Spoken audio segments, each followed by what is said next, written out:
just the right amount of crappy.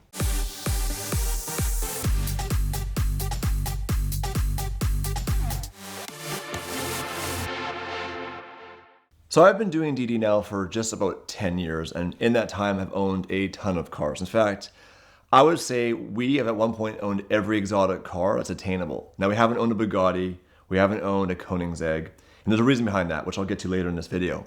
But the cool thing is, once you've had a chance to own all these cars and drive them, you start to learn what you actually like. There's two phases to supercar ownership. There is the need to fulfill an ego or what you think you want. An example of that, and it happens all the time, is people walk up and they say, I have some money for my first supercar, what should I get?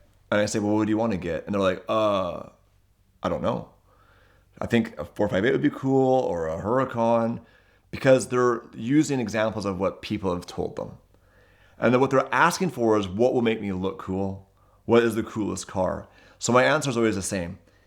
If tomorrow everyone on the planet was gone, it's just you, which is depressing, but it's just you, the roads somehow are still maintained, what would you drive? There's no one to impress. There's no one to look at you, to validate you. It's just you in the car. What would you drive? And you can see in that moment, that light bulb in their head, they're like, oh, like, I actually have no idea. I'm like, go drive the vehicles alone. Don't go show your friends. Grab the car if you get an hour test drive somehow, and go for a drive by yourself. And what do you actually enjoy? Forget anything else.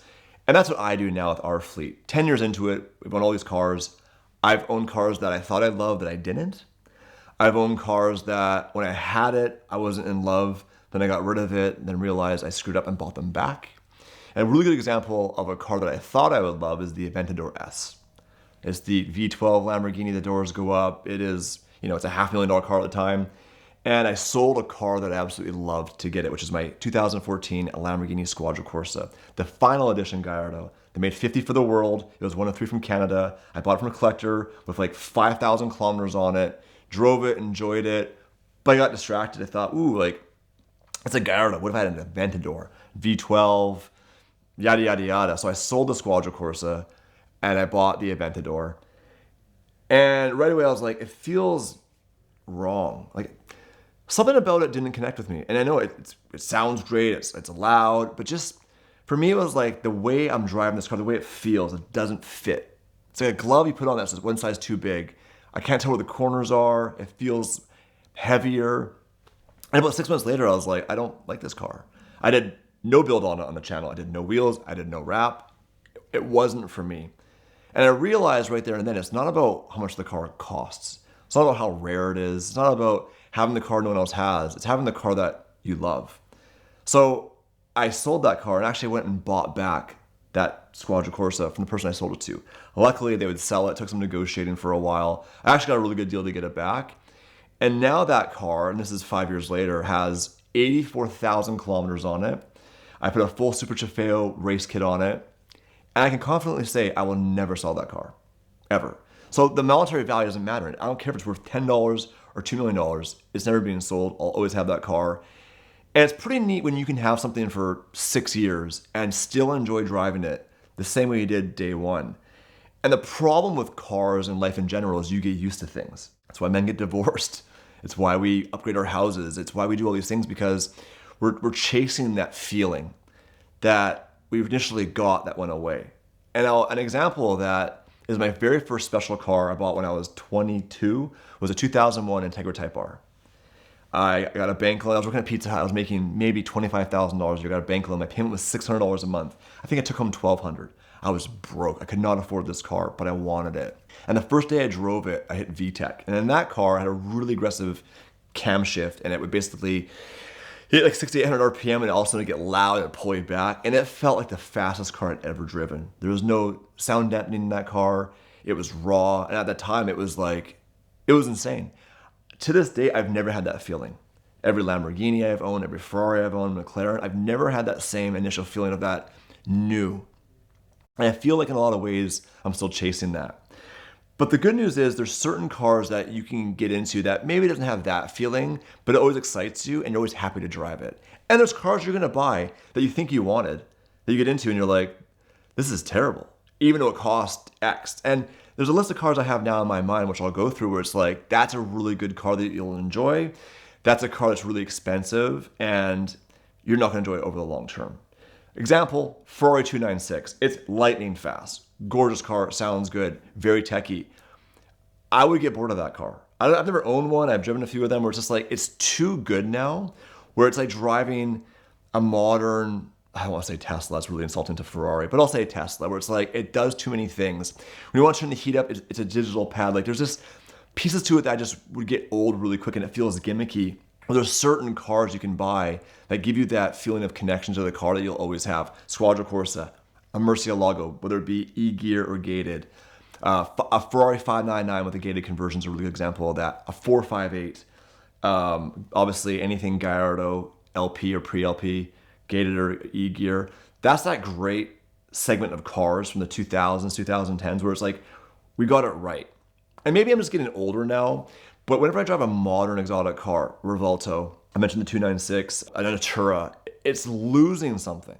It's losing a soul that I don't know if we'll get back. And it might be because of the hybrid thing. It might be because we made them too good, too reliable, too comfortable, too much CarPlay, too many assists on it. And there's cars in the middle I mentioned earlier where it's like, it's just the right amount of crappy. A Gallardo's a great example of that. It's modern enough, but not too modern, where you still have to know how to drive. The traction control will not save you, and in fact, it'll get you into trouble. Whereas a new car, you get into like a 720 and mash the throttle, and you're a professional. Go into a racetrack in a Gallardo and turn everything off. You need to know how to drive. The car inherently understeers. It's not a great track car. Same with the Murcielago. A lot of those cars are hard to drive, which makes it engaging so that when you're driving it, like, I'm actually doing something. Whereas you jump to the future of most cars now where you're not really driving anything. There's so much technology doing it for you. And I feel like the next big boom of car value will be the cars I just mentioned. The right amount of analog and reliability with the right amount of not being comfortable. The reason why we've never bought in a Bugatti or a Koenigsegg, number one is we're YouTubers and we look at it as ROI. So when we buy a car, how many videos can I make? We've always been the vlog style. So we make, and for 900 days, we daily uploaded a 30-minute video every day for 900 days. When I buy a Huracan or a 599, I can do wheels, I can do wrap, I can do a flame tune, I can do all these things, video. The problem we found with the really expensive cars is not a whole lot you can do to them. That's number one. So if I bought a Koenigsegg Regera, for example, I could do wheels, I could do wrap, maybe an exhaust, then what? Drive it? Okay. The depreciation on that car of driving it versus the ad revenue, there's an arc there that's not going to be in our favor for how we make our videos. And more importantly, I feel there's a separation of attainability that the audience will see, and it becomes less relatable. Anybody watching this video right now, if they want to buy an R8, they can. You can save up, you can get a one-bedroom apartment, you can finance it. There's a way. A Gallardo, there's a way. A $5 million Bugatti Chiron, even if somebody had $5 million, I would advise them that they don't buy that car. I would say go buy an apartment building and live off the rent, or invest it in anything at 5% a year. You have $250,000 of income. I've always looked at it like, if I got that car, is it relatable to the audience and what can I do with it? Even the interest alone, like if you can lease a car like that at right now, say 10%, your interest a year alone can be $50,000, $60,000, $80,000. In fact, we had a Senna. Damon loved the Senna. The challenge is it's a very expensive car and there's not a whole lot you can do with it. Again, wrap, wheels, tune, exhaust, but then what? We know that as you drive that car, it's going to depreciate. There's cars you can drive and enjoy, make videos that also don't depreciate in value. So there is a business sense to YouTube where you can't just buy cars and go, oh yeah, I bought this car for $2 million, sold for $1 million, but I made 10 videos.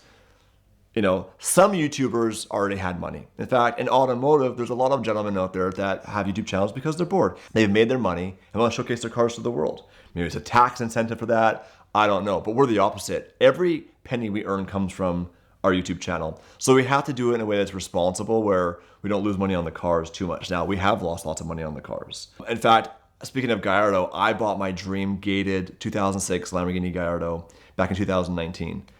I paid in Canadian $150,000 for the car. It came close to that Type R experience. It was my first actual supercar and it was gated and it was the sounds and the noises. And I did love that car. I drove it to California, started making videos, and coming down here, unfortunately someone hit the back of the car and took the wheel and threw it to the side and basically wrote the car off.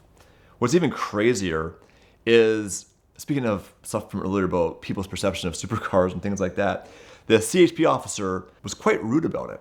To the point where he said, only assholes drive these cars. On camera. And I'm sitting in my car, and at that time, I had just left my full-time job. I wasn't making a lot of money at DDE. We were still in the early stages, and this was a big risk buying this car. I had to put down $25,000. I had a big payment on it, and I didn't know if this was gonna work. So I wasn't in a position to not care about this car being damaged, because now I can't make videos. You still have to make your car payments in the meantime. And at one point in the video, he actually saw a piece of the little controller arm, and he said, hey, you want a souvenir? And he kicked it at me. There's a souvenir for you. Yeah, it was pretty crazy, but some people see these cars and it's a reflection of something in their life. Whenever someone's mean or rude to you, it's not about you. It's about that person in that moment had something going on, and they see this guy in a Lamborghini and it made them angry. And I actually wasn't upset about it. I look back and I have empathy for that gentleman, and I really hope if someone has that perspective on it, they can find the help they need to find a place to be happy, to not judge others. Like if someone's in a car accident, regardless of what happened, like if it's a Lamborghini or a regular car, a person just went through something, you probably should show some empathy. For the last 20 years or so, I've been working with Premier Financial Services for my own exotic car needs, but also sending friends and clients when I was a car dealer to Premier Financial Services because their simple lease is truly the most powerful tool in the world of exotic car financing. We love it because we get all the great things about leasing, like low upfronts, better tax treatment for business owners, lower sales taxes, but we also retain all the great things about a traditional finance arrangement, like the ability to accumulate equity, trade in and out whenever you want, and always know where your payoff stands because they give you an amortization table with every single lease. And Premier's been a supporter of VINwiki here for the last 8 years, and we love them for that, but truly because the customer support of the Premier Financial Services team is unmatched. And now that they're backed and wholly owned by First Financial Bank, that gives them even more buying power for their portfolio of the most significant and valuable collector and exotic cars in the world. It's also allowing them to create new and more interesting finance options and programs for their clients and giving them much more buying power, which is what everybody is looking for as they go on the search for their dream car. So check out Premier Financial Services right now at the link in the description below to thank them for their support of VINwiki and know that they'll be the perfect supporter of your journey to own your dream car.